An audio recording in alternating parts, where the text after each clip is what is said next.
سورۃ النصر کے بارے میں اکثر لوگوں کا خیال یہ ہے کہ یہ مدنی ہے، میری ذاتی رائے یہ کہ یہ بھی مکی ہے، اس لیے کہ یہاں بھی اصول وہ ہے اذا جاء نصر اللہ والفتح، جب آ جائے مدد اللہ کی اور فتح۔ میں اس صورت کو جوڑتا ہوں سورۃ الانشراح کے اس آخری حصے سے، فَإِذَا فَرَغْتَ فَانصَبْ وَإِلَىٰ رَبِّكَ فَارْغَب۔ وہ تو مدنی تو نہیں ہے، وہ تو مکی صورت ہے، بڑے ابتدائی زمانے کی۔ یہ تو خبر دی جا رہی ہے کہ ایک وقت آئے گا، اور پیش کی خبر دی گئی محمد رسول اللہ صلی اللہ علیہ وسلم کو، ایک وقت آئے گا آپ اپنے مشن میں کامیاب ہو جائیں گے اور فارغ ہو جائیں گے۔ فَإِذَا فَرَغْتَ فَانصَبْ وَإِلَىٰ رَبِّكَ فَارْغَب۔ اسی رنگ میں یہ بھی ہے اِذَا جَاءَ نَصْرُ اللَّهِ وَالْفَتْحُ، جب آ جائے مدد اللہ کی اور فتح۔ وَرَأَيْتَ النَّاسَ يَدْخُلُونَ فِي دِينِ اللَّهِ أَفْوَاجًا، اور آپ دیکھ لیں لوگوں کو داخل ہوتے ہوئے اللہ کے دین میں فوج در فوج۔ فَسَبِّحْ بِحَمْدِ رَبِّكَ وَاسْتَغْفِرْ، تو پھر اس وقت آپ ہمہ وقت ہمہ تن اپنے رب کے استغفار اور تحمید میں لگ جائیے گا۔ ابھی تو یہ مشقتیں جھیلنی ہیں، ابھی تو یہ رسالت کے فرائض، آگے بڑھ کر جو مدنی دور میں جنگیں آنی ہیں، جو سخت مراحل آنے ہیں، ابھی آپ کو یہ جھیلنے ہوں گے۔ اِنَّهُ كَانَ تَوَّابًا، یقیناً اللہ تعالیٰ بہت توبہ کو قبول فرمانے والا ہے۔ ان میں چونکہ قرآن مجید میں جو مختلف مصاحف ہیں اس میں جو چیز لکھا ہوتی ہے اوپر کہ یہ مکی ہے یہ مدنی ہے، تو لوگ سمجھتے ہیں شاید یہ کہ بالکل جو سمجھیے کہ طے شدہ چیزیں ہیں، حالانکہ کم صورتیں قرآن مجید کی جو بڑی بڑی صورتیں ان کے بارے میں تو تیقن کے ساتھ معلوم ہے، لیکن یہ کہ بعض جو چھوٹی صورتیں ان کے بارے میں بہت سے اقوال آپ کو تفسیر کی کتابوں میں مل جائیں گے۔ میں نے جتنی بھی بہرحال تحقیق کی ہے، میرے نزدیک یہ بھی مکی ہے، مدنی نہیں ہے، یہ بھی ایک خبر دی جا رہی ہے جیسے کہ سورہ انشراح میں۔ اس کی وجہ یہ کہ پھر آ رہی ہیں مکی صورتیں۔ بسم اللہ الرحمن الرحیم، تبت یدا ابی لہب وتب، بالکل ابتدائی زمانے کی صورت ہے۔ ٹوٹ گئے ہاتھ ابو لہب کے اور وہ برباد ہو گیا خود۔ واقعہ یہ ہے کہ جب حضور کو پر وہ آیت نازل ہوئی جو ہم نے پڑھی ہے سورہ ہجر میں، فاصدع بما تؤمر، پہلے 3 سال تک آپ نے دعوت جو دی ہے وہ لو کی، جسے ہم کہیں گے، کبھی بھی آپ کی دعوت انڈر گراؤنڈ نہیں تھی، اس کو تو سمجھ لیجئے، یہ تو لفظ استعمال کرنا ہی غلط ہے، لو کی۔ اور لو کی میں کیا تھا؟ پرسنل تعلق، پی پی کالز، لوگوں سے جن سے بھی تعلقات تھے، انفرادی گفتگو میں آپ اپنی دعوت پیش کر رہے تھے۔ پھر حکم آ گیا فاصدع بما تؤمر، اب ڈنکے کی چوٹ کہیے۔ تو آپ کھڑے ہوئے کوہ صفا پر، آپ نے نعرہ لگایا وا صباحا، یہ وہاں کا دستور تھا، تفصیل سے میں یہ بیان کر چکا ہوں، سارا واقعہ بیان نہیں کر سکتا۔ تو اس وقت لوگ لپک کر آئے اور ابو لہب بھی آیا، آپ کا چچا۔ جب حضور نے وہاں اپنی دعوت پیش کی تو اس نے کہا تبا لک لہذا جمعتنا، ہم سمجھے تھے کوئی بڑی اہم بات تم نے بتانی ہوگی تو ہمیں بلایا ہے، ہم پہنچ گئے ہیں اور تم نے ہمیں اس کام کے لیے جمع کیا تھا، تو تمہارے ہاتھ ٹوٹ جائیں۔ معاذ اللہ ثم معاذ اللہ، نقل کفر نہ باشد۔ چونکہ حضور بنو ہاشم کو 2 دفعہ گھر بلا کر کھانا کھلا چکے تھے، تو اسے تو معلوم تھا یہ دعوت کیا تھی، لیکن یہ جو طریقہ آپ نے اختیار کیا تھا وہ تھا جیسا کہ وہاں پر عام الارم کے طور پر ہوتا تھا کہ کوئی فوج کی خبر آئے، کوئی فوج حملہ آور ہونے والی ہے، تو جس شخص کے پاس بھی وہ خبر پہنچ جاتی تھی وہ کپڑے اتار کے مادر ذات برہنہ ہو کر کسی اونچے مقام پر کھڑا ہو کر نعرہ مارتا تھا وا صباحا، ہائے وہ صبح جو آنے والی ہے، غارت گری والی صبح۔ تب لوگ سب دوڑتے تھے، جہاں تک آواز پہنچ گئی، جہاں تک نگاہ دیکھ رہی ہے کہ ننگا کھڑا ہوا ہے ایک آدمی اونچائی کے اوپر، دوڑتے تھے لوگ کہ کیا خبر ہے اس کے پاس۔ حضور معاذ اللہ ننگے ہونے کا کوئی سوال نہیں تھا، لیکن آپ نے آدھی بات ان کی اختیار کر لی جس کے اندر کوئی قباحت نہیں ہے، کہ آپ کھڑے ہوئے اور آپ نے وا صباحا کا نعرہ لگایا۔ وہ صبح قیامت کی خبر دے رہے ہیں، وہ خبر دیتے تھے جو صبح ہوتی تھی غارت گری کی، دشمن آ کر حملہ کرے گا، لیکن وہ بھی تو صبح قیامت ہے۔ بات کوئی تو ہنسی کی نکلے، خندہ صبح قیامت ہی صحیح، صبح قیامت بھی تو ہے نا آخر۔ تو اس نے کہا آپ تمہارے ہاتھ ٹوٹ جائیں، تم نے اس کام کے لیے بلایا تھا۔ تو فرمایا تبت یدا ابی لہب وتب، اے نبی جیسے آپ کے دشمن جنہوں نے آپ کو کہا کہ اس کی تو دم ہی کٹ گئی، وہ ہوں گے جن کی دمیں کٹ جائیں گی، جن کا نام لیوا کوئی نہیں رہے گا۔ اسی طریقے سے جس نے کہا ہے کہ آپ کے ہاتھ ٹوٹ جائیں، ہاتھ اس کے ٹوٹ گئے۔ یہ تو چند سال کے بعد کی بات ہے، لیکن حقیقت میں عالم غیب میں تو اس کے ہاتھ کٹ چکے ہیں، تب اور وہ برباد ہو چکا ہے۔ ما اغنی عنہ مالہ وما کسب، کچھ کام نہیں آئے گی اس کا، نہ اس کا یہ مال اور نہ وہ کمائی جو اس نے کی ہے ساری عمر اور جمع کیا ہے۔ سیصلی نارا ذات لہب، وہ جھونکا جائے گا آگ میں جو بھڑکتی ہوئی آگ ہے۔ اور لہب کا لفظ جو ہے اس کے اپنے نام میں بھی شامل تھا، یہ صنعت لفظی کہلائے گی۔ ابو لہب کیونکہ وہ بہت ہی سرخ و سفید رنگت کا، بہت جیسے کہ انگارے جیسا اس کا رنگ تھا، اور آنکھیں بھی بڑی بڑی تھی، نہایت حسین و جمیل انسان تھا، اور اس کی بیوی بھی ام جمیل تھی، بہت ہی خوبصورت عورت تھی، اور یہ دونوں جو ہے یہ سمجھیے کہ بڑی ایلیٹ کلاس تھی اس معاشرے کی، اس کے پاس منصب تھا، یہ خزانہ وزیر خزانہ تھا حرم کا، چنانچہ اس کے بارے میں مشہور تھا کہ اس میں سے اس نے سونے کے بنے ہوئے ہرن چرا لیے ہیں۔ اخلاقی طور پر اس کا جو ہے وہ بدنامی اس درجے کی تھی، لیکن یہ کہ حرم کا خزانہ جو تھا وہ اس کی تحویل میں تھا، تو بڑا اونچا منصب دار تھا۔ تو اس کے لیے یہ کہا کہ جیسے یہ دہکتا ہوا انگارہ ہے، اس کو رنگ ہم نے دیا ہے، ایسی ہی دہکتی ہوئی آگ میں ہم اس کو جھونکیں گے، وَامْرَأَتُهُ، اور اس کی بیوی کو بھی۔ کیوں؟ یہ بھی اتنی ہی دشمن تھی حضور کی جتنا کہ ابو لہب دشمن تھا حضور کا، بلکہ یہ کہنا مشکل ہے کہ بیوی زیادہ دشمن تھی یا یہ کہ یہ شوہر زیادہ دشمن تھا، دونوں۔ اور میں بتا چکا ہوں آپ کو سورہ تحریم میں جو تین مثالیں آئی تھی، بہترین عورت بدترین مرد کے گھر میں، فرعون کی بیوی آسیہ، بدترین عورتیں بہترین لوگوں کے گھر میں، بیوی حضرت نوح کی اور بیوی حضرت لوط کی، ایک وہ جو نیک سرشت تھی اور نبی کی گود میں پلی، وہ حضرت مریم سلام علیہا، اور یہ بدترین شوہر اور بدترین بیوی۔ وَامْرَأَتُهُ حَمَّالَةَ الْحَطَبِ، جو اٹھانے والی ہوگی ایندھن کو۔ عام طور پر لوگ سمجھتے ہیں کہ وہ بخیل تھی، وہ ایندھن لے کے آیا کرتی تھی، یہ بات نہیں تھی، وہ بڑی اس معاشرے کی جو ہے وہ بڑی، جس کو آپ فرسٹ لیڈی کہتے ہیں، اس طرح کی خاتون تھی۔ اصل مطلب یہ ہے کہ یہ اس وقت جو حرکتیں کر رہی ہے، یہ اپنے شوہر کے آگ کے گڑھے کو اور بھڑکانے کے لیے ایندھن لا رہی ہے۔ فی جیدہا حبل من مسد، اس کے گلے میں جو یہ ہار پڑا ہوا ہے موتیوں کا، حقیقت میں یہ اس رسی کے مانند ہے جس رسی کے اوپر یہ اب جائے گی آخرت کے اندر، تو وہ لا کر ایندھن اس پر، اور جہاں شوہر جل رہا ہوگا وہاں پہ اس کو ڈالے گی اور دہکائے گی اس آگ کو۔ یہ ہے مراد اس سے کہ در حقیقت وہ اٹھائے گی وہاں حطب لکڑیاں، اور فی جیدہا حبل من مسد، اس کے گلے کے اندر یہ جو ہار ہے یہی اس کی رسی بن جائے گا۔ سورۃ الاخلاص قرآن حکیم کی عظیم ترین سورت، جس کو حضور نے فرمایا ثلث قرآن، تہائی قرآن کے مساوی ہے، توحید باری تعالیٰ پر جامع ترین سورت، مختصر ترین اور جامع ترین۔ قل هو اللہ احد، کہہ دیجئے وہ اللہ ایک ہے نہیں، تنہا ہے۔ ایک کے لیے لفظ واحد ہے، واحد سے تو اسنان ثلاثہ شروع ہو جاتی ہے، اکیلا، دی موسٹ یونیک پرسن۔ قل هو اللہ احد، تنہا ہے، اللہ الصمد، باقی تمام مخلوقات کا وہی مرجع ہے۔ صمد کہتے ہیں بڑی چٹان کو جس کا سہارا لیتے تھے لڑنے کے وقت، کہ پیچھے چٹان اچھی ہو تاکہ پیچھے سے دشمن جو ہے حملہ نہ کر سکے۔ پھر یہی لفظ آ جاتا تھا سرداروں کے لیے کہ جن کی طرف رجوع کرتے تھے لوگ۔ تو یہ کہ اصل میں اللہ تو ہے خود بخود قائم ہے، اپنے بل پر قائم ہے، کسی نے بنایا نہیں اسے، اس کی حیات مستعار نہیں ہے، اس کی حیات اپنی، اس کا علم اپنا۔ باقی جو بھی کائنات کے اندر مخلوقات ہیں وہ سب اس کی بدولت ہے۔ لا یحیطون بشیء من علمہ الا بما شاء، ان کا وجود بھی اللہ کا عطا کردہ، انہیں حیات بھی مستعار ہے، مانگی ہوئی ہے، عمر دراز مانگ کے لائے تھے 4 دن، اور وہ مانگی ہوئی زندگی ہے، جب چاہے گا لے لے گا ہم سے، ہماری زندگی اپنی تو نہیں ہے، لیکن یہ کہ باقی تمام مخلوقات کو تھامے ہوئے ہے۔ اور یہ وہی ربط و تعلق ہے جو میں نے آپ کو بتایا تھا اسم اعظم، جو الحی القیوم، خود زندہ اور باقی سب کو تھامے ہوئے، کل کائنات اس کی توجہ کی وجہ سے قائم ہے۔ لم یلد ولم یولد، نہ اس نے جنا اور نہ وہ جنا گیا، نہ اس کے کوئی ماں باپ، نہ اس کی کوئی اولاد، نہ اس کی کوئی جوڑی، جوڑو اور بیوی، متخذ صاحبۃ ولا ولدا، یہ ہم پڑھ چکے ہیں قرآن۔ اس اعتبار سے نفی ہو گئی کہ کچھ لوگوں نے اس کے لیے بیٹیاں تجویز کر دی، فرشتوں کو خدا کی بیٹیاں بنا دیا، کچھ لوگوں نے جو ہے اس کے لیے بیٹے بنا دیے، حضرت مسیح کو بنا دیا، اور حضرت عزیر علیہ السلام کو بنا دیا یہودیوں نے سب نے نہیں، کچھ ان کی فرقوں نے وغیرہ وغیرہ۔ لیکن یہ کہ اس کا معاملہ یونیک ہے، نہ اس نے کسی کو جنا نہ وہ کسی سے جنا گیا۔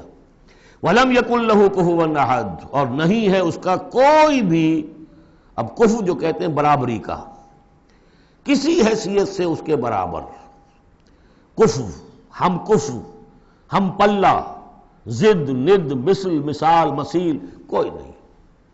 کوئی اس کا ہم پلہ نہیں ہے، کوئی اس کا ہم رتبہ نہیں ہے، کوئی اس کا کفو نہیں ہے۔ آخری دو صورتیں یہ گویا کہ قرآن مجید کے اختتام پر دو پہرے دار ہیں۔ یہ دو صورتیں ہیں کہ جو اصل میں مدنی صورتیں ہیں، نازل ہوئی ہیں مدینہ منورہ میں، اور ان کا زمان نزول کے اعتبار سے شان نزول بھی ہے کہ ان کا حضور پر ایک مرتبہ جادو کیا گیا تھا، تو اس جادو کے اثرات کو زائل کرنے کے لیے یہ آیات پھر اتری ہیں، اور حضور نے پھر جب ان کی بات بار بار تلاوت کی ہے تو وہ جادو کے اثرات، ایک یہودی نے کیا تھا جادو آپ پر، جس سے آپ کو چیزیں بھول جاتے تھے اور کافی آپ کو تکلیف رہی ہے۔ صحیح بخاری کے اندر یہ روایت موجود ہے۔ ہمارے جدید کچھ نیشنلسٹ ہیں اور جو خاص طور پر منکر حدیث ہیں، وہ سمجھتے ہیں کہ اس میں تو توہین رسول کی کہ جادو کا اثر ہو سکتا ہے۔ رسول بھی اس اعتبار سے بشر ہوتے تھے، تلوار کا اگر کاری زخم پڑا ہے تو خون نکلا ہے، اور خون نکل گیا تو زوفتاری ہوا ہے، زوفتاری ہوا تو بے ہوشی بھی ہوئی ہے۔ یعنی یہ جسم جو ہے ان کا، اس کے اعتبار سے جو بھی بخار آپ کو چڑھا ہے، بخار میں تکلیف ہوئی ہے، عالم نزع میں نہایت شدید تکلیف ہوئی ہے، تو اس حوالے سے یہ نہ سمجھیے کہ وہ بشریت کے جو لوازم ہے وہ ختم ہو جاتے ہیں، لیکن اللہ تعالیٰ کی طرف سے انہیں ایک مقام ملا ہے، ایک عصمت ملی ہے، ایک بزرگی ہے، وہ اپنی جگہ پر ہے۔ تو جادو کا وہ واقعہ بالکل صحیح ہے جو ہوا ہے، لیکن اس کے لیے اب یہ دو صورتیں ہیں، اور یہاں خاص طور پر نوٹ کر لیجئے کہ یہ معوذتین، یہ ایک صورت بھی ہو سکتی تھی، لیکن قرآن حکیم میں جو عام مزاج ہے کہ صورتیں جوڑوں جوڑوں کی شکل میں ہیں، تو دو حصوں میں تقسیم کر دیا۔ اور اس کی تقسیم کیا ہے؟ ایک وہ چیزیں ہیں جو انسان پر باہر سے حملہ آور ہوتی ہیں، اور ایک چیز وہ ہے جو انسان کے اپنے اندر سے حملہ آور ہوتی ہے۔ ان دونوں کو دو علیحدہ چیزوں میں رکھ کر اور سکھایا گیا ہمیں کہ تم ہمیشہ اللہ کی پناہ طلب کرتے رہا کرو ان چیزوں کے اثرات سے، ان چیزوں کے اثرات بد سے اپنے آپ کو بچانے کے لیے۔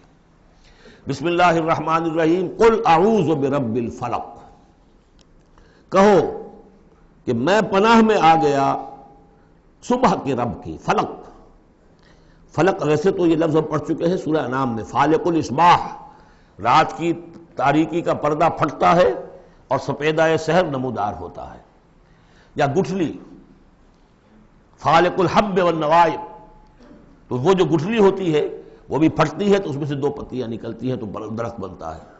اس اعتبار سے فلق سے مراد یہاں صرف صبح نہیں ہے، بلکہ جو اگلی صورت میں آ رہا ما خلق، جو بھی کچھ اس کائنات میں اس نے پیدا کیا ہے در حقیقت وہ عدم کا پردہ چاک کر کے اس کو وجود بخشا ہے۔ عدم سے، عدم محض سے، کریشن ایکس نہیلو، بغیر کسی شے کے کسی شے کو بنانا۔ تو قل اعوذ برب الفلق من شر ما خلق، میں پناہ میں آتا ہوں اس کی تمام مخلوقات کی پناہ سے۔ اب آپ غور کیجئے، مخلوق ظاہر بات ہے خالق کی طرح کامل تو نہیں ہو سکتی، مخلوق کے اندر کوئی نہ کوئی پہلو جو ہے وہ کمی کا، تقصیر کا، نقص کا رہ جائے گا۔ تو گویا کہ ہر مخلوق میں شر کا پوٹینشل ایلیمنٹ موجود ہے۔ یہ دوسری بات ہے کہ اللہ تعالیٰ کسی کو سہارا دے دے، کسی کو اپنی طرف سے عصمت عطا کر دے، اپنی طرف سے خصوصی پروٹیکشن عطا کر دے، پوٹینشلی خلق جو ہے وہ گویا کہ مستلزم ہے، اس کے ساتھ شر کے اندر کا پہلو موجود ہوگا۔ قل اعوذ برب الفلق من شر ما خلق، یعنی وہ شر جو ہے خود اپنی جگہ پر کوئی علیحدہ مستقل وجود رکھنے والی شے نہیں ہے، بلکہ وہ شر جو ہے خلق کے اندر جو کمی کا پہلو ہے۔ جیسے ہم نے انسانوں کے بارے میں پڑھا، خلق الانسان من عجل، انسان کی سرشت میں جلد بازی ہے۔ خلق الانسان ضعیفا، انسان کمزور پیدا کیا گیا ہے۔ وہ جو اس کا ہے، جو اس کا فطرت والا پہلو ہے، جو روحانی پہلو ہے، وہ تو ہے انا خلقنا الانسان فی احسن تقویم، لیکن جو یہ حیوانی پہلو ہے اس کا جو مادی وجود ہے، اس میں تو ضعف بھی ہے۔ ان الانسان خلق ہلوعا اذا مسہ الشر جزوعا واذا مسہ الخیر منوعا، تو یہ تمام چیزیں جو ذہن میں رکھیے۔ قل اعوذ برب الفلق من شر ما خلق، جو بھی مخلوقات ہیں ان میں سے جو بھی شر کا پہلو ہے میں اس سے اے پروردگار تیری پناہ میں آتا ہوں۔ ومن شر غاسق اذا وقب، خاص طور پر یہ رات کو ڈھانپ لینے والی جو ہے رات، اندھیرا، یہ ظاہر بات ہے اسی پھر رات کے پردے میں چوری بھی ہے، ڈاکہ بھی ہے، اسی میں پھر غول بیابانی جو ہیں، شیاطین جن ہیں، ان کا بھی جو حرکتیں ہوتی ہیں، پھر یہ ساری چیزیں جو ہے اسی کے سلسلے من شر غاسق اذا وقب، سانپ بچھو وغیرہ بھی اسی وقت نکلتے ہیں۔ ومن شر النفاثات فی العقد، اور جو عورتیں گانٹھیں باندھ کر پھونکے مارتی ہیں، یہ جو بھی ٹونے ٹوٹکے ہوتے ہیں اور اس کی وجہ سے لوگوں کو نقصان پہنچایا جاتا ہے، گویا کہ یہ بھی اس کے اندر بھی کوئی حقیقت ہے، یہ سفلی عملیات بھی ہیں، ان کے بھی اثرات ہیں۔ جیسے کہ ہم جانتے ہیں کہ جادو جو ہے حق ہے، برحق ہے، اگرچہ کفر ہے، شراب کی تاثیر ہے لیکن حرام ہے، کچھ نہ کچھ حقیقت ان لکیروں میں بھی ہے، لیکن ہمیں روک دیا گیا کہ ان کے چکر میں مت پڑو۔ یہ جو منجمی ہے، نجوم کی حرکت، اس میں بھی کچھ نہ کچھ حقیقت ہے لیکن روک دیا گیا۔ تو کسی چیز کا ہونا بالفعل یہ اور شے ہے، لیکن اس کا جائز ہونا یہ اور شے ہے۔ تو بالفعل یہ عملیات ہیں، جیسے اچھے اعمال ہیں اور ان کو جو ہے کوئی اچھے اوراد ہیں، اچھے وظائف ہیں، تو ان کے کچھ اثرات جو ہیں اچھے ہو سکتے ہیں۔ اسی طریقے سے اس قسم کی چیزوں میں جادو کے جو کلمات ہوتے ہیں ان کی بھی تاثیر ہے، اور وہ جو عورتیں جو ہے وہ جادو کرتے ہوئے، جس کو ہم کہتے ہیں کہ وہ تعویذ گنڈا وغیرہ جو ہوتا ہے، پھر وہ اس میں پھونکے مارتی ہیں، تو اللہ تعالیٰ سے میں ان کے شر سے بھی پناہ چاہتا ہوں۔ وَمِن شَرِّ حَاسِدٍ إِذَا حَسَدَ، اور حسد کرنے والے کے شر سے بھی میں اللہ کی پناہ طلب کرتا ہوں، جبکہ وہ حسد اپنا استعمال کرے۔ اگر حسد ہے دل کے اندر ہے تو بات اور ہے، حسد کو بروئے کار لائے وہ، اور وہ انسان کے درپے ہو جائے اس حسد کی وجہ سے اس سے کوئی نقصان پہنچانے کو۔ اور اسی کتابیں ہے عین، العین حق، کہ اگر انسان اس حاسدانہ نگاہ سے کسی کو دیکھتا ہے اس کے بھی اثرات ہوتے ہیں، اور اس دیکھنے کے بھی کچھ برے اثرات جو ہیں وہ ظاہر ہو جاتے ہیں۔ تو یہ تمام چیزیں اپنی جگہ پر ہیں، لیکن ان سے پناہ کرنے کے لیے آپ لمبے چوڑے کوئی اور سلسلوں میں نہ پڑیں۔ یہی معوذتین اللہ نے جو محمد رسول اللہ کو تلقین فرمائے، سارا دار و مدار ان پر ہونا چاہیے۔ تعوذ کرتے رہیں، اس لیے کہ ہم پڑھ چکے ہیں سورہ بقرہ میں کہ حضرت سلیمان کے زمانے میں جنات جو تھے انہوں نے یہ سارے کام شروع کیے تھے، اور لوگ ان سے سیکھتے تھے جادو ٹونا، اور آج بھی نقش سلیمانی کے نام سے بکتے ہیں اس قسم کے جو بھی تعویذات ہوتے ہیں، اور وہ ایک دھندا بنا ہوا ہے۔ تو اس کو لوگوں نے سیکھا، اور وہ لوگ جو ہے آج بھی ہمارے ہاں یہ چیزیں چل رہی ہیں، لیکن یہ چیزیں حرام کی گئی ہیں، اور کہا گیا ہے کہ کوئی کسی کو نقصان نہیں پہنچا سکتا جب تک کہ اللہ کا اذن نہ ہو۔ اگر یہ یقین انسان کے دل میں ہو تو پھر اسے کوئی نقصان نہیں ہوگا۔ اور ویسے تو یہ ہے کہ تکلیف اللہ کی طرف سے کسی وقت آ سکتی ہے، بغیر اس کے کہ کوئی اور آپ کو پہنچائے، اللہ کی طرف سے خود بھی آ سکتی ہے۔ سورۃ الناس اب یہ آخری سورت ہے، میرے نزدیک یہ آخری گروپ جو ہے سورتوں کا جو سورہ ملک سے شروع ہوا ہے۔ یہ دونوں پارے جو ہیں یہ سوائے ان دو صورتوں کے سب مکیات پر مشتمل ہیں صورتوں پر، اور صرف یہ دو صورتیں جو ہیں یہ مدنیات ہیں۔ اور ریسیپروکل نوٹ کر لیجئے، پہلا گروپ جو تھا اس میں مکی صورت صرف ایک تھی، سورہ فاتحہ، اور مدنی صورتیں 6.25 پارے پر پھیلی ہوئی، سورہ بقرہ، آل عمران، نساء اور مائدہ۔ اس کے بالکل برعکس ریسیپروکل نسبت یہاں ہے کہ یہاں پر یہ دو صورتیں ہیں چھوٹی چھوٹی، باقی دونوں پارے جو ہیں سب کی مکی صورتوں پر مشتمل ہیں۔ اور اس آخری صورت کا جوڑ مل جائے گا پہلی صورت کے ساتھ، یہ بھی میں آپ کو بتا دوں گا۔ بسم اللہ الرحمن الرحیم، قل اعوذ برب الناس، کہیے کہ میں پناہ میں آتا ہوں جو تمام انسانوں کا رب ہے اس کی پناہ میں۔ ملک الناس، صرف رب ہی نہیں ہے، بادشاہ ہے، تمام انسانوں کا بادشاہ ہے۔ الہ الناس، تمام انسانوں کا معبود ہے۔ من شر الوسواس الخناس، اس وسوسہ کرنے والے خناس کی جو پیچھے چھپ جاتا ہے، الذی یوسوس فی صدور الناس، جو لوگوں کے سینوں میں وسوسہ اندازی کرتا ہے، اس کے شر سے پناہ مانگتا ہوں۔ یہ جو شیطان لعین ہے جس کے بارے میں آتا ہے کہ ان الشیطان یجری من الانسان مجری الدم، حضور کی حدیث ہے یہ شیطان تو اس طریقے سے انسان کے وجود میں سرایت کر جاتا ہے جیسے کہ خون سرایت کر رہا ہے۔ یہ شیطان جو ہے، اور یہ آپ وہ بھی پڑھ چکے ہیں، وَلَقَدْ خَلَقْنَا الْإِنسَانَ وَنَعْلَمُ مَا تُوَسْوِسُ بِهِ نَفْسُهُ، ہم نے انسان کو بنایا، ہم جانتے ہیں کہ اس کا نفس امارہ جو ہے، اڈ اور لبیڈو، اس کو اندر کیا وسوسہ اندازی کرتا رہتا ہے۔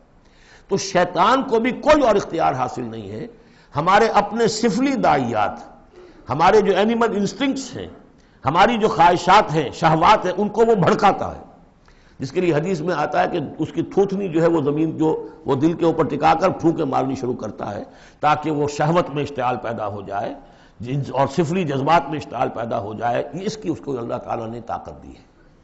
یہ ہے وسوسہ، وسواس الخناس۔ اور خناس کیوں کہا؟ اگر آپ ذکر کریں گے لا حول ولا قوت الا باللہ، فوراً بھاگ جائے گا۔ تو ذکر سے جب دل خالی ہوتا ہے، دل میں اگر اللہ کی یاد نہیں ہے تو شیطان آئے گا، تھوتنی ٹکائے گا اور پھونکے مارے گا۔ یہ چونکہ شیطان کی یہ ساری ترکیب انسان پر اثر انداز ہوتی ہے اس کے اپنے نفس کے وساطت سے، اندر سے، لہذا اس کے لیے یہ علیحدہ صورت جو ہے وہ قائم کر دی۔ قل اعوذ برب الناس ملک الناس الہ الناس من شر الوسواس الخناس الذی یوسوس فی صدور الناس من الجنۃ والناس، خواہ وہ جنوں میں سے ہوں یا انسانوں میں سے، ان میں وہ وسوسہ اندازی کرتا ہے۔ اب اس کو جوڑ لیجئے آپ پہلی صورت کے ساتھ۔ سورہ فاتحہ میں کیا ہے؟ الحمدللہ رب العالمین، قل اعوذ برب الناس، مالک یوم الدین، ملک الناس، ایاک نعبد و ایاک نستعین، الہ الناس۔ اس کے بعد کیا ہے؟ ہم آپ سے مدد چاہتے ہیں، اہدنا الصراط المستقیم، یہاں اس کے برعکس ہے، ہمیں اپنی پناہ میں لے لے، بات تو ایک ہی ہے، ہمیں سیدھی راہ کی ہدایت دے، ہمیں شیطان سے پروٹیکشن عطا کر دے، بات ایک ہی ہے، مضمون بالکل وہی سورہ فاتحہ کا۔ قل اعوذ برب الناس، الحمدللہ رب العالمین، الرحمن الرحیم، مالک یوم الدین، ملک الناس، اور معبود ہے ایاک نعبد و ایاک نستعین۔ اب ہم نے استعانت مانگی، اب استعانت، استعاذہ، یہ ایک ہی طرح کے الفاظ ہیں، مدد مانگنا، پناہ طلب کرنا، استغاثہ، استعانہ، استمداد، مدد مانگنا، استنصار، نصرت طلب کرنا، باب استفعال کے تمام الفاظ جمع کر دیجئے۔ تو عبادت، ہم عبادت کرتے ہیں تیری، ایاک نعبد، لیکن ہمیں استعانت، تیری مدد چاہیے اس کے لیے، تو معبود ہے، ہم تیری عبادت کا فیصلہ کرتے ہیں لیکن تیری مدد کے محتاج ہیں۔ اے اللہ، ہم تیری عبادت کا وعدہ کرتے ہیں لیکن تیری طرف سے ہمیں پروٹیکشن چاہیے کہ شیطان کے وسوسوں سے، وسوسہ اندازی سے ہمیں محفوظ کر دے۔ اس طریقے سے یہ سورہ مبارکہ ایک اعتبار سے مثنیٰ بن جاتی ہے سورہ فاتحہ کا، اور گویا کہ قرآن مجید کی آخری صورت اور پہلی صورت کے مابین ایک مشابہت قائم ہو جاتی ہے۔ بارک اللہ لی ولکم فی القرآن العظیم ونفعنی وایاکم بالآیات والذکر الحکیم۔ تشریف رکھیے ابھی دعا ایک تو ابھی ہم پڑھ لیں گے جو دعائے ختم قرآن ہے، میں اس کا ترجمہ آپ کو بتا دینا چاہتا ہوں تاکہ آپ جب وہ دعا سنیں گے تو پھر اس کا ترجمہ بھی آپ کے سامنے رہے۔ تو یہ اور بڑی اہمیت کے ساتھ اس دعا کو سمجھیے۔ اللہم آنس وحشتی فی قبری، اے اللہ میری قبر میں جو وحشت ہوگی تنہائی کی، اس وحشت کو دور کرنے کے لیے مجھے قرآن مجید کا انس عطا کر دے۔ واقعہ یہ ہے کہ میں جب یہ دعا پڑھا کرتا تھا، جس زمانے میں ابھی آتش جوان تھا، تو میں سمجھتا تھا یہ تو اضافی سا جملہ ہے، اصل تو آگے ہے، اللہم ارحمنی بالقرآن العظیم وجعلہ لی اماما ونورا وہدی ورحمہ۔ لیکن اب جب موت قریب نظر آتی ہے اور قبر جو ہے وہ نظر آ رہی ہے تو معلوم ہوتا ہے کہ اہم ترین حصہ یہی ہے، اس دعا کا جو پہلا حصہ ہے، اللہم آنس وحشتی فی قبری، اس وحشت کو مانوس میرے لیے بنا دے، لیکن مانوس بنے گی قرآن کے ذریعے سے۔ وارحمنی بالقرآن العظیم، اور مجھ پر رحم فرمائیو اس قرآن عظیم کی بدولت۔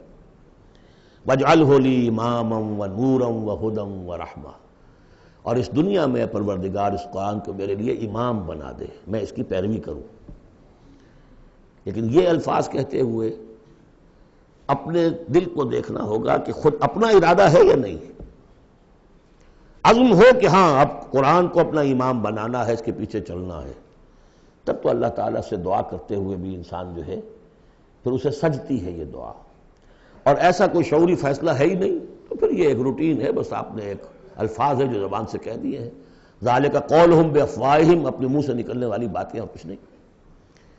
وجعلہ لی اماما ونورا، نور بنا دے، وہدی، ہدایت بنا دے، اور رحمت بنا دے۔ اللہم ذکرنی منہ ما نسیت، اے اللہ مجھے یاد کرا دے اس میں سے جو میں بھول جاؤں۔ وعلمنی منہ ما جہلت، اور جس چیز کو میں اس میں سے جانتا نہیں ہوں، اور ہم تو سب سے جاہل ہیں، کتنے فیصد لوگ ہیں جو جانتے ہیں قرآن میں ہے کیا، لیکن بہرحال دعا مانگیے کہ اللہ تعالیٰ ہمت دے، آپ قرآن سیکھیں، قرآن سیکھنے کے لیے عربی سیکھیں۔ علمنی منہ ما جہلت، لیکن یہ بھی اگر آپ کا اپنا ارادہ نہیں ہے کہ سیکھنا ہے تو اللہ تعالیٰ زبردستی تو آپ کے دل میں آ کے قرآن کا علم نہیں ڈال دے گا۔ قرآن کا علم تو بڑی قیمتی شے ہے، دنیا کا کوئی فن ہو، کوئی معمولی سا کوئی فن ہے، وہ بھی سیکھنا پڑتا ہے، محنت کرنی پڑتی ہے۔ جیسا کہ حضرت علی نے فرمایا، بڑے اونچے اشعار ہیں، یغوث البحر من طلب اللآلی، جو شخص بھی موتیوں کا طلبگار ہوتا ہے اسے سمندر میں غوطہ زنی کرنی پڑتی ہے۔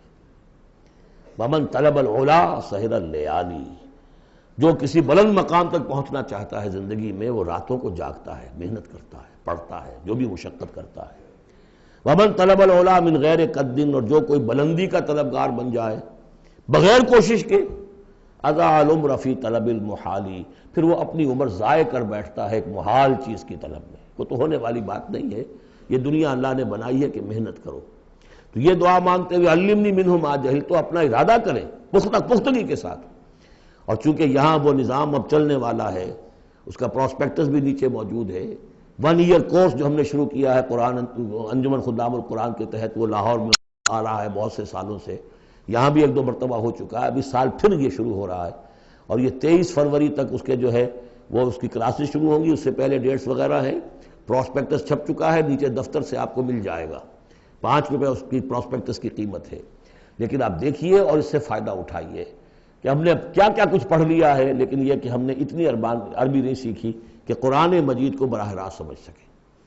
فرمایا وعلمنی منہ ما جہلت وارزقنی تلاوتہ، اور مجھے اے اللہ ہمت دے، نصیب فرمائیے کہ میں اس کو پڑھتا رہا کروں، آنا اللیل و آنا النہار، رات کے اوقات میں بھی اور دن کے اوقات میں بھی، وَاجْعَلْهُ لِي حُجَّةٌ یا رب العالمین، اور اے تمام جہانوں کے پروردگار اس قرآن کو میرے حق میں دلیل بنا، میرے حق میں گواہ بنا، یعنی میرے خلاف نہ کر دیجو، اس لیے کہ حضور نے فرمایا ہے القرآن حجۃ لک او علیک، یہ قرآن یا تو دلیل ہے اور گواہ ہے تمہارے حق میں اور یا تمہارے خلاف۔ اگر قرآن کو پڑھو گے جیسے کہ پڑھنے کا حق ہے، سمجھو گے جیسے سمجھنے کا حق ہے، عمل کرو گے جیسے عمل کرنے کا حق ہے، اور اس کو دنیا تک پہنچاؤ گے جیسے کہ پہنچانے کا حق ہے، تو یہی قرآن تمہارا شافع بن کر کھڑا ہوگا، یہی تمہارے حق میں گواہی دے گا۔ اور جو کچھ ہم کر رہے ہیں اگر وہی ہم کرتے رہیں گے تو یہی قرآن سب سے بڑا ہمارے خلاف جو ہے استغاثہ لے کر آئے گا کہ اللہ یہ بدبخت کہتا تھا کہ یہ میں تیری کتاب ہوں، مجھے پڑھتا نہیں تھا، مانتا تھا میں تیرا کلام ہوں، سمجھتا نہیں تھا، یا سمجھتا بھی تھا عمل نہیں کرتا تھا۔ یہ سب سے بڑی دلیل ہمارے خلاف، القرآن حجۃ لک و علیک۔ اس قرآن حکیم کے ضمن میں ایک خاص دعا جو حضور سے منقول ہے، اس کی 2-3 روایتیں اس کی تھی کہ جن کو پھر میں نے جمع کیا ہے، اور وہ خوبصورت چھاپ بھی دی گئی ہے، اب آج یہاں غالباً اویلیبل ہوگی، کہاں آج یہاں کو تحفہ بھی آپ کو دیا جائے گا، یہ جو ابھی ہوگا ختم قرآن جب ہم تراویح میں کر لیں گے تو کچھ تحفہ بھی ہے، کوئی ایک کیسٹ ہے، ایک وہ دعا جو میں ابھی آپ کو سناؤں گا وہ بھی بہت خوبصورت طبع شدہ، کہیں لٹکا لیجئے اپنے پاس یا میز کے شیشے کے نیچے رکھ لیجئے، اسے یاد کیجئے۔ لیکن اس دعا میں جو کوٹ کوٹ کر بھرا ہوا ہے، حضور کی جو عاجزی ہے، بندگی ہے اللہ کے سامنے، جس طرح اپنے آپ کو انہوں نے، جیسے امام ابن تیمیہ کا قول میں نے آپ کو سنایا ہے کہ عبادت کیا ہے، غایت الحب مع غایت الذل والخضوع، ہر درجے میں انسان اپنے آپ کو اللہ کے سامنے بچھا دے کہ میں کچھ نہیں ہوں، اے اللہ تجھ سے سوال کر رہا ہوں۔ وہ دعا کیا ہے، اللہم انی عبدک، پروردگار میں تیرا بندہ ہوں، ابن عبدک، میرا باپ بھی تیرا ادنا غلام تھا، وابن امتک، میری ماں بھی تیری ادنا کنیز تھی، فی قبضتک، میں تیرے قبضہ قدرت میں ہوں، ناصیتی بیدک، میری پیشانی تیرے ہاتھ میں ہے، ماضٍ فی حکمک، میرے پورے وجود میں تیرا ہی حکم جاری و ساری ہے، عدل فی قضاؤک، اور میرے بارے میں جو فیصلہ تو کرے وہ عدل ہی پر مبنی ہوگا۔ اسألک، میں تجھ سے سوال کرتا ہوں، بکل اسم ہوا لک، ہر اس نام کے حوالے سے جو تیرا ہے، قرآن میں بار بار ہم نے پڑھا فدعوہ بہا، للہ الاسماء الحسنی فدعوہ بہا، اللہ کے ناموں کے حوالے سے دعا کیا کرو۔ اسألک بکل اسم ہوا لک، جو تیرے نام ہے، انزلتہ فی کتابک، جسے تو نے اپنی کسی کتاب میں نازل کیا، او علمتہ احدا من خلقک، یا تو نے اپنے مخلوق میں سے کسی کو سکھایا، اب استاثرت بہ فی مکنون الغیب عندک، یا اسے ابھی اپنے پاس اپنے غیب کے خزانے میں محفوظ رکھا ہوا ہے۔ سارے ناموں کا حوالہ دے کر اسألک کیا، ان تجعل القرآن ربیع قلبی، اس قرآن کو میرے دل کی بہار بنا دے، ونور صدری، میرے سینے کا نور بنا دے، وذہاب ہمی، اور میرے ہموم اور غموم کا، غموں کا اور جو بھی تفکرات ہیں ان کا دور کرنے والا۔ ایک جملہ رہ گیا جی، جلا حزنی، میرا کوئی غم ہو، افسوس ہو، اس کو بھی ختم کر دینے والی چیز، اس کا ذریعہ اس قرآن کو بنا دے۔ تو یہ بڑی عظیم دعا ہے جس میں ایک طرف عبدیت کی انتہا ہے، تواضع، اللہ کے سامنے تذلل، اور پھر یہ کہ مانگنے کی شے اصل میں قرآن سے کیا ہے، اللہ سے مانگنے کی شے کیا ہے؟ الرحمن علم القرآن، یہ ہے سب سے بڑی دولت۔ یا ایھا الناس قد جاءتکم موعظۃ من ربکم وشفاء لما فی الصدور وہدی ورحمۃ للمؤمنین قل بفضل اللہ وبرحمتہ فبذلک فلیفرحوا ھو خیر مما یجمعون۔ تو یہ دعا جو ہے آپ مانگیں گے، اور اسی پر اب میں اپنی گفتگو ختم کر رہا ہوں۔ بہرحال جو بھی خدمت میں کر سکا ہوں، 25 دن آج ہو گئے ہیں، اس سے پہلے 3 دن میں یہاں آ چکا تھا، 2 دن میرے لیکچرز ہوئے ہیں یہاں پر تعارف قرآن کے ضمن میں، 25 دن تک یہ معاملہ چلا ہے، روزانہ 4 گھنٹے، آج 2 گھنٹے 2.5 گھنٹے ہو گئے ہیں، ایک روز 5 گھنٹے بھی تھے۔ اللہ تعالیٰ میری اس محنت کو قبول کرے۔ اس دفعہ میں نہیں سمجھتا تھا کہ میں یہ کر سکوں گا، بڑی ڈرتے ڈرتے میں نے اپنے اس خواہش کا اظہار کیا تھا، اللہ سے دعا کی تھی، اس لیے کہ صحت بہت خراب چل رہی تھی، لیکن بہرحال اللہ نے ہمت دی ہے۔ اب جس کو بھی اس سے کوئی خیر پہنچ جائے وہ میرے حق میں بھی دعا کرے۔ باقی اصل بات سمجھنے کی یہ ہے کہ 25 دن تک جو کچھ قرآن ہم نے سمجھا ہے، اب میں چاہوں گا کہ اس کے بعد یہ نماز ہم پڑھیں گے، اس کے بعد وہ دعا جو ہے ختم قرآن کی امام صاحب، حافظ صاحب جن کے پیچھے ہم نے سنا ہے وہ مانگیں گے، اس کے بعد شیرینی اور تحفہ تقسیم ہو جائے گا، اور پھر یہ سمجھیے کہ آدھے گھنٹے کا وقفہ ہوگا تاکہ آپ وہ فریش اپ ہو جائیں۔ پھر 1 گھنٹے میں جتنے سوالات کے جوابات میں دے سکوں گا، جو سوالات آئے ہیں میں جواب دوں گا، باقی کو پھر قرض رکھ لیں گے، پھر کسی کبھی یار زندہ صحبت باقی، اور پھر جو ہے مجھے آپ سے آخری گفتگو کرنی ہے، اور مجھے بتانا ہے کہ دین کا کوئی کام جو میں کر رہا ہوں کس نہج سے کر رہا ہوں، اس کے کون کون سے شعبے ہیں، کس کس سے آپ کس طور سے متعلق ہو سکتے ہیں، اس میں میری دعوت کیا ہے، میرے دست و بازو بنے تو، اور اپنے طور پر کریں تو، اللہ تعالیٰ کے دین کے لیے۔ اب یہ سارا کچھ قرآن سننے کے بعد بھی ایسا نہیں ہونا چاہیے کہ ہماری زندگی وہی رہ جائے، اسی رخ پر رہ جائے کہ جو اس رمضان کی آمد سے قبل تھی۔ بارک اللہ لی ولکم فی القرآن العظیم ونفعنی وإیاکم بالآیات والذکر الحکیم۔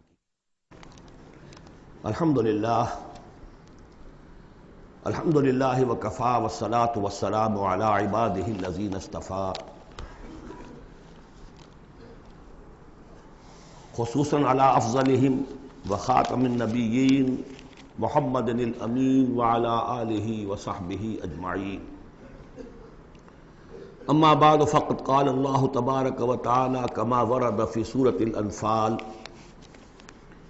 اعوذ باللہ من الشیطان الرجیم، بسم اللہ الرحمن الرحیم، یا ایھا الذین آمنوا استجیبوا للہ وللرسول اذا دعاکم لما یحییکم وَاعْلَمُوا أَنَّ اللَّهَ يَحُولُ بَيْنَ الْمَرْءِ وَقَلْبِهِ وَأَنَّهُ إِلَيْهِ تُحْشَرُونَ وَاتَّقُوا فِتْنَةً لَا تُصِيبَنَّ الَّذِينَ ظَلَمُوا مِنكُمْ خَاصَّةً وَاعْلَمُوا أَنَّ اللَّهَ شَدِيدُ الْعِقَابِ وَاذْكُرُوا إِذْ أَنْتُمْ قَلِيلٌ مُسْتَضْعَفُونَ فِي الْأَرْضِ تَخَافُونَ أَنْ يَتَخَطَّفَكُمُ النَّاسُ فَآوَاكُمْ وَأَيَّدَكُمْ بِنَصْرِهِ وَرَزَقَكُمْ مِنَ الطَّيِّبَاتِ لَعَلَّكُمْ تَشْكُرُونَ يَا أَيُّهَا الَّذِينَ آمَنُوا لَا تَخُونُوا اللَّهَ وَالرَّسُولَ وَتَخُونُوا أَمَانَاتِكُمْ وَأَنْتُمْ تَعْلَمُونَ وَاعْلَمُوا أَنَّمَا أَمْوَالُكُمْ وَأَوْلَادُكُمْ فِتْنَةٌ وَأَنَّ اللَّهَ عِندَهُ أَجْرٌ عَظِيمٌ صدق اللہ العظیم۔ رب اشرح لي صدری ویسر لي امری واحلل عقدۃ من لسانی یفقہوا قولی۔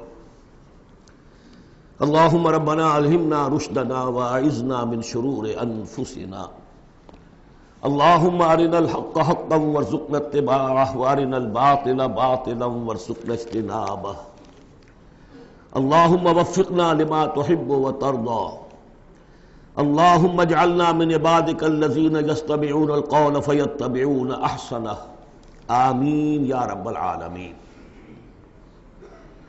میں نے اپنی اس وقت کی گفتگو کا موضوع قرار دیا ہے بحالات موجودہ مسلمانان پاکستان کے لیے قرآن حکیم کی عملی رہنمائی۔ الحمدللہ ہم نے 25 دن قرآن پڑھا، بہت سے حضرات نے پوری پابندی سے شرکت کی ہے، پورے قرآن کے ترجمے سے گزرے ہیں۔ قرآن مجید میں کہیں گفتگو مشرکین سے ہو رہی ہوتی تھی، کبھی منافقین سے ہو رہی ہوتی تھی، کبھی منکرین آخرت سے ہو رہی ہوتی تھی، کبھی یہود سے، کبھی نصارہ سے، کبھی مسلمانوں سے۔ اور یہ کہ مکی صورتوں کا اپنا رنگ اور انداز ہے اور مدنی صورتوں کا اپنا رنگ اور انداز ہے۔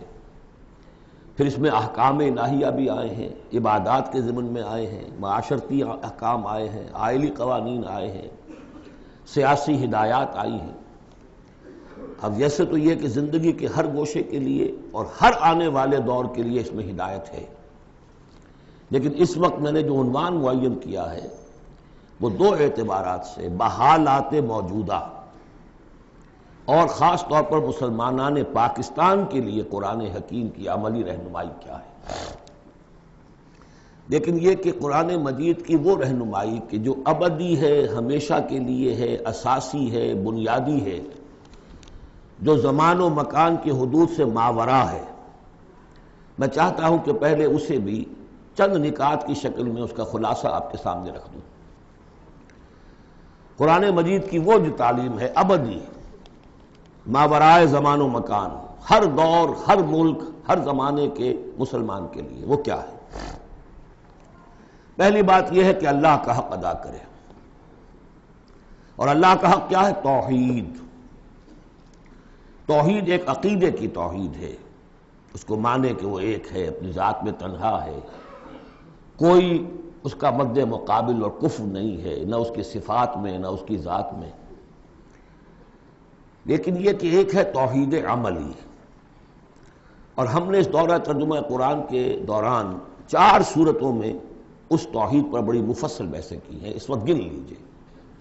ایک ہے عقیدے کی توحید، ایک ہے عملی توحید۔ عملی توحید 4 نکات پر مشتمل ہے۔ سب سے پہلے جو کہ سورہ زمر کا مرکزی مضمون تھا، عبادت اللہ کی، اس کے لیے اپنی اطاعت کو خالص کرتے ہوئے۔ عبادت میں نماز، روزہ، یہ سب بھی شامل ہیں، لیکن یہ کہ وہ عبادت جس کے ساتھ اطاعت اللہ کی خالص نہیں ہو رہی ہے، اطاعت منقسم ہے، کہیں اپنے نفس کی اطاعت ہو گئی اللہ کی اطاعت کو پس پش ڈال کر۔ فرمایا افرأیت من اتخذ الہہ ہواہ، کیا تم نے دیکھا اس شخص کو جس نے اپنے خواہش نفس کو خدا بنا رکھا ہے؟ وہ مطاع ہے، اس کا کہتا ہے لا الہ الا اللہ اور بنا رکھا ہے خواہش نفس کو الہ۔ اس اعتبار سے مخلصین لہ الدین، آج بھی وہ آیت آئی وما امروا الا لیعبدوا اللہ مخلصین لہ الدین حنفاء، عبادت اللہ کی لیکن اس کے لیے اپنی اطاعت کو خالص کرتے ہوئے۔ اب اس میں یہ ہے کہ وہ خالص اطاعت کلی اطاعت ہوگی، یا ایھا الذین آمنوا ادخلوا فی السلم کافہ۔ اور منفی طور پر تنبیہ، آج بھی میں نے وہ آیت آپ کو سنا دی تھی، پھر تازہ کر لیجئے، اگر اللہ کی اطاعت کچھ حصے میں کی جائے زندگی کے، کچھ میں نہ کی جائے، گویا کہ آپ نے تقسیم کر لیا اطاعت کو، اس پر جو وعید آئی ہے افتؤمنون ببعض الکتاب وتکفرون ببعض فما جزاء من یفعل ذلک منکم الا خزی فی الحیاۃ الدنیا ویوم القیامۃ یردون الی اشد العذاب۔ کیا تم ہماری کتاب اور شریعت کے ایک حصے کو مانتے اور ایک کو نہیں مانتے؟ تو جو کوئی بھی یہ روش اختیار کرے گا دنیا کی زندگی میں، اس کا اس کے سوا کوئی اس کی سزا نہیں ہے کہ دنیا میں تو ذلیل و خوار کر دیے جائے اور قیامت کے دن شدید ترین عذاب میں جھونک دیے جائے۔ تو یہ عبادت ہوگی مخلصین لہ الدین۔ اسی کا ایک اور پہلو ہے دعا، الدعاء مخ العبادہ، الدعاء هو العبادہ۔ سورہ مومن کا مرکزی مضمون وہ تھا فادعوا اللہ مخلصین لہ الدین، دعا تو کرو لیکن تم اطاعت بھی خالص اس کی کرتے ہو کہ نہیں؟ اگر وفاداری تمہاری اللہ کے ساتھ پوری نہیں تو کس منہ سے دعا کر رہے ہو؟ وہ حدیث میں سنا چکا ہوں کہ ایک شخص حج کے لیے پہنچ گیا ہے اور وہ پہنچا ہوا ہے جبل رحمت پر اور ہاتھ اٹھا کے دعائیں مانگ رہا ہے، یا رب یا رب وَأَنَّىٰ يُسْتَجَابُ لِذَٰلِكَ، اس کی دعا کیسے قبول ہو؟ وَمَطْعَمُهُ حَرَامٌ وَمَلْبَسُهُ حَرَامٌ وَغُذِّيَ بِالْحَرَامِ، اس کا کھایا ہوا حرام کا ہے، پہنا ہوا حرام کا ہے، اس کا جسم حرام کی آمدنی سے اور اس کے کھانے پینے سے بنا ہوا ہے۔ تو دعا مخ العبادہ هو العبادہ، لیکن دعا بھی وہی کہ جو مخلصین لہ الدین، اس حال میں کی جا رہی ہو کہ بندے نے یکسو ہو کر اپنی کل اطاعت کو اللہ کے لیے بنا دیا۔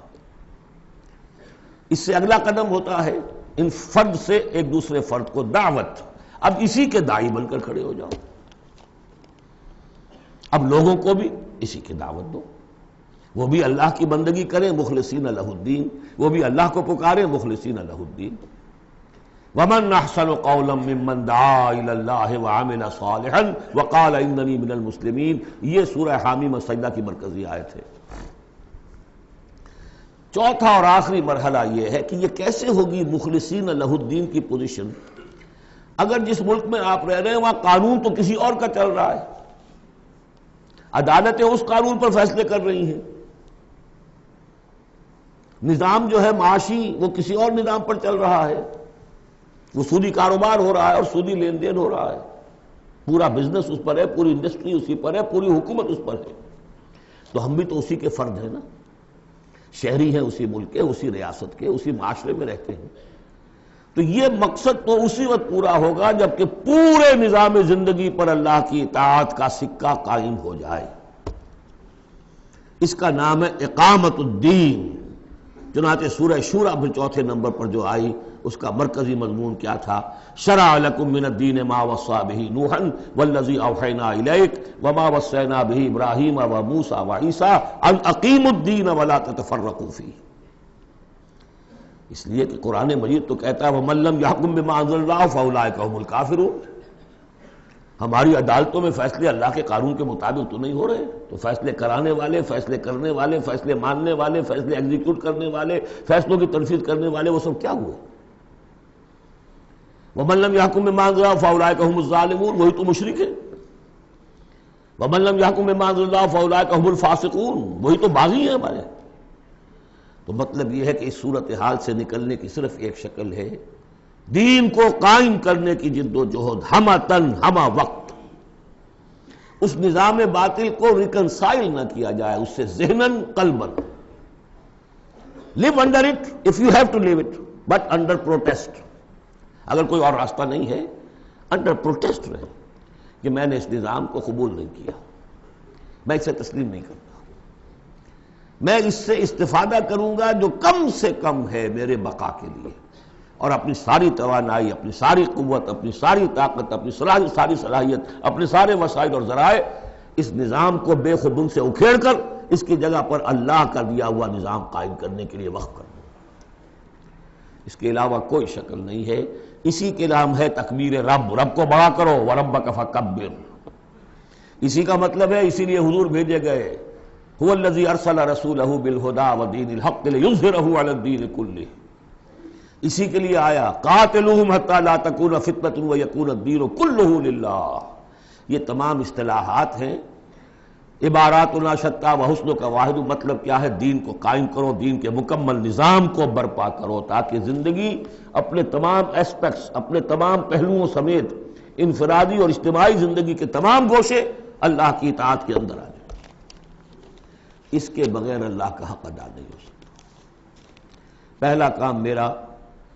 پہلا کام ہے اللہ کا حق ادا کرنا، اسی لیے فرمایا وما خلقت الجن والانس الا لیعبدون، لیکن اس عبادت کے یہ لوازم ہیں، فاعبدوہ مخلصین لہ الدین، فادعوہ مخلصین لہ الدین، اسی کی دعوت دوسروں کو دو، ادعو الی سبیل ربک بالحکمت والموعظۃ الحسنۃ وجادلہم باللتی احسن، اور اللہ کے دین کو بتمام و کمال قائم کرنے کے لیے تن من دھن لگا دو۔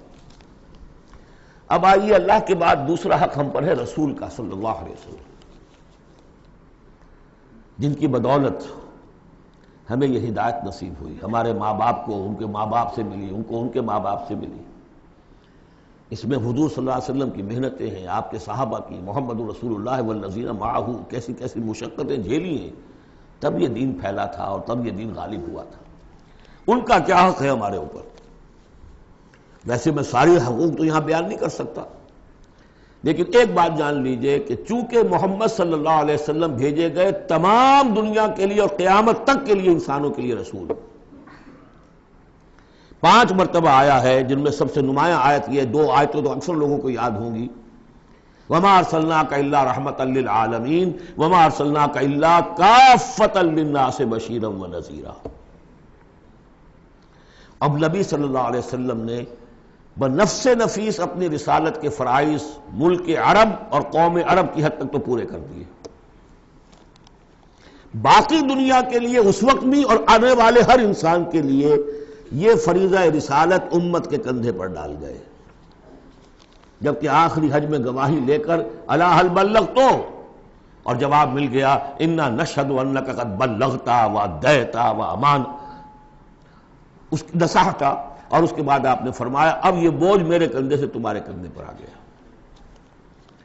تو اگر ہم امتی ہیں تو مقروض ہیں محمد کے صلی اللہ علیہ وسلم، اگر یہ خواہش ہے کہ ان کی شفاعت ملے تو ان کا حق ادا کرنا ہوگا۔ وَكَذَلِكَ جَعَلْنَاكُمْ أُمَّةً وَسَطًا لِتَكُونُوا شُهَدَاءَ عَلَى النَّاسِ وَيَكُونَ الرَّسُولُ عَلَيْكُمْ شَهِيدًا۔ اس کے کم سے کم 2 تقاضے۔ پہلا تقاضا تو قرآن کی تبلیغ کر دینا ایک ایک فرد نوع بشر کو اس امت کے ذمے ہے۔ اگر قرآن پہنچایا نہیں تو محمد کی رسالت کا پیغام ان تک نہیں پہنچا، امت کیا جواب دے گی قیامت کے دن؟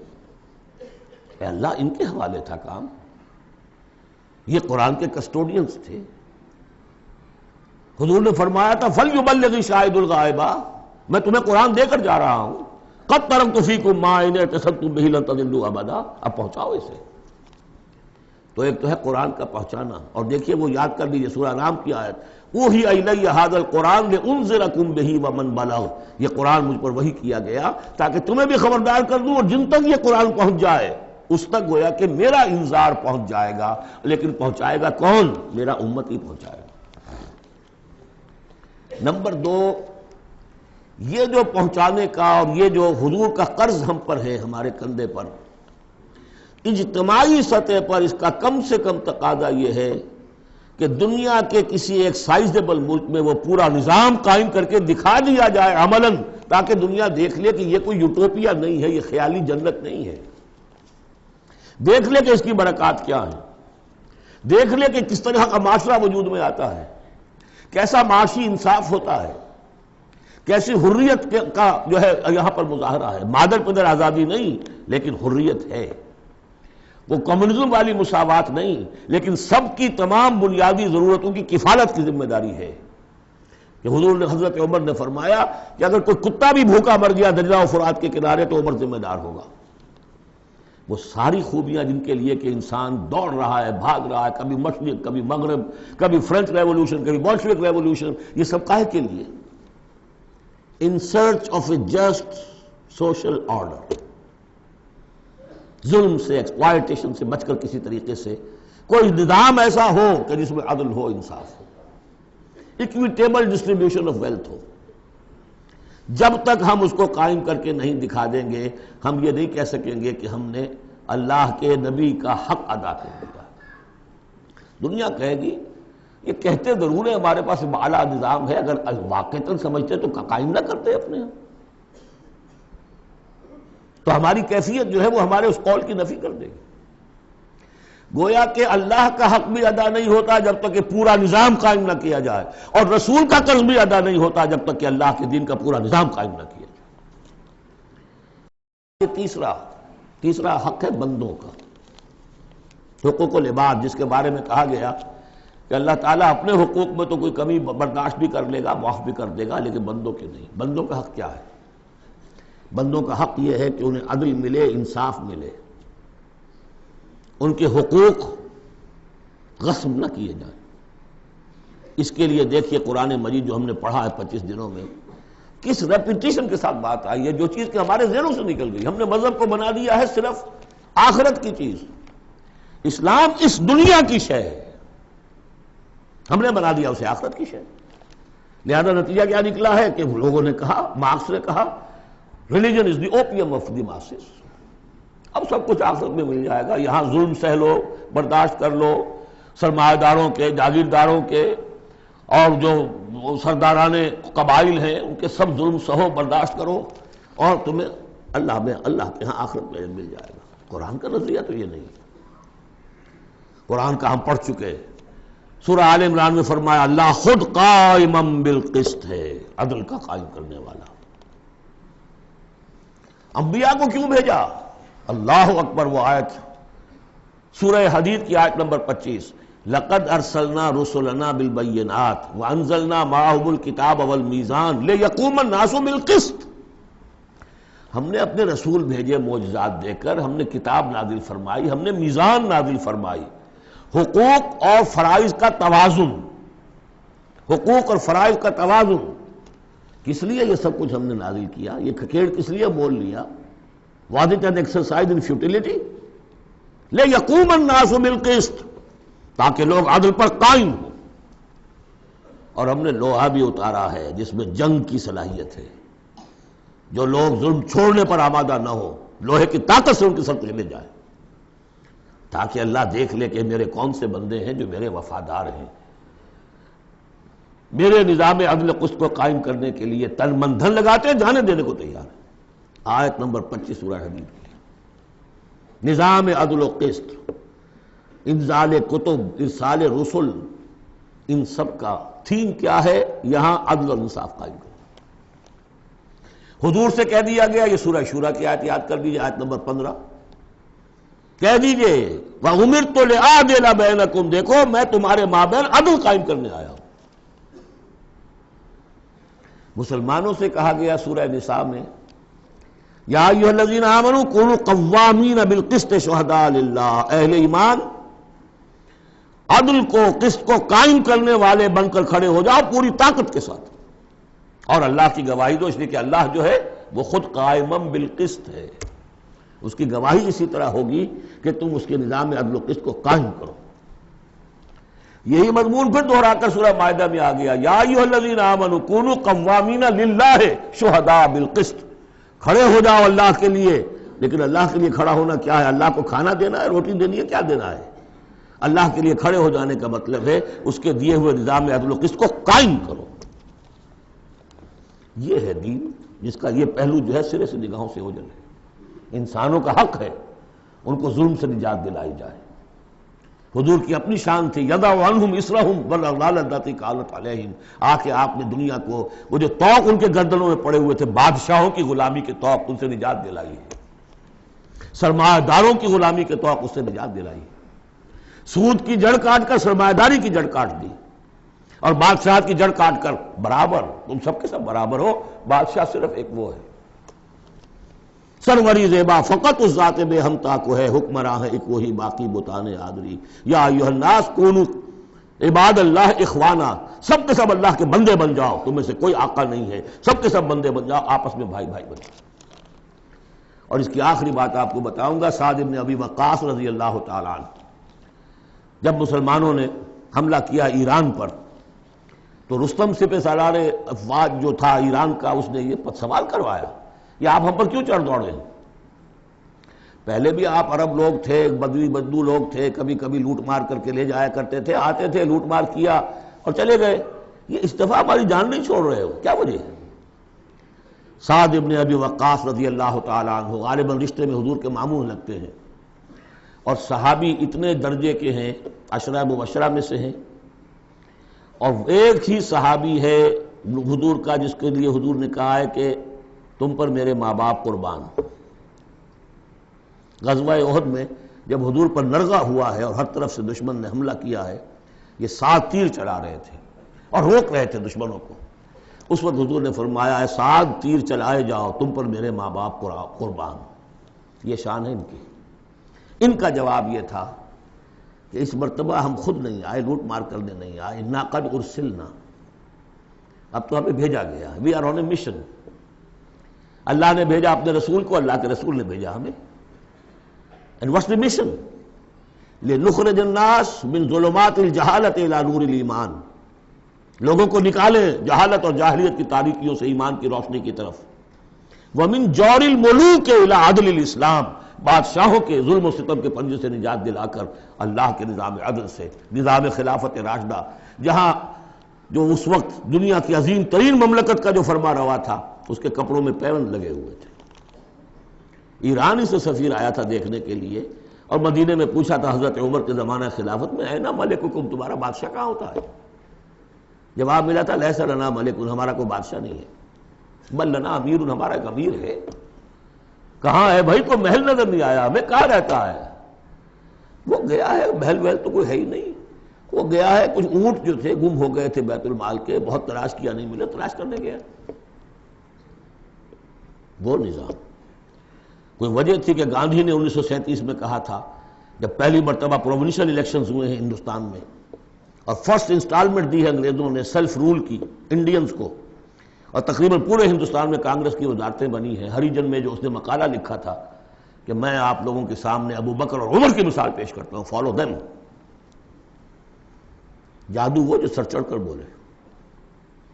نوٹ کیجئے، یہ تین ہیں حقوق: اللہ کا حق اقامت دین، رسول کا حق تبلیغ قرآن، اور دین کا ایک مکمل نمونہ ضرور دکھا دینا عملی شکل میں تاکہ حجت قائم ہو جائے، اور انسانوں کا حق انہیں ظلم و ستم کے پنجوں سے نجات دلا کر اور انہیں اسلام کے نظام عدل کے تحت لایا جائے۔ یہ انسانوں کا حق ہے۔ تینوں حق جا کر مل گئے ایک ہی چیز پر، جس کا نام اقامت دین ہے۔ یہ چیزیں میں نے کہی ہیں، یہ ہیں دائمی ابدی۔ ایک مسلمان اکیلا بھی کہیں ہے، اس کو بھی سمجھنا چاہیے میری ذمہ داریاں ہیں۔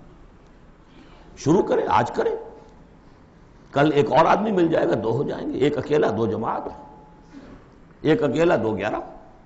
نہیں کامیاب ہوتا کوئی بات نہیں، فرض تو وہ ہے کہ ادا کرنا ہے۔ کامیابی ناکامی 950 برس تک حضرت نوح دعوت دیتے رہے، ناکام رہے، اس معنی میں ویسے تو کامیاب وہی ہوئے، باقی قوم جو ہے ہلاک ہو گئی، لیکن اس معنی میں تو ناکام رہے، کوئی پرواہ نہیں۔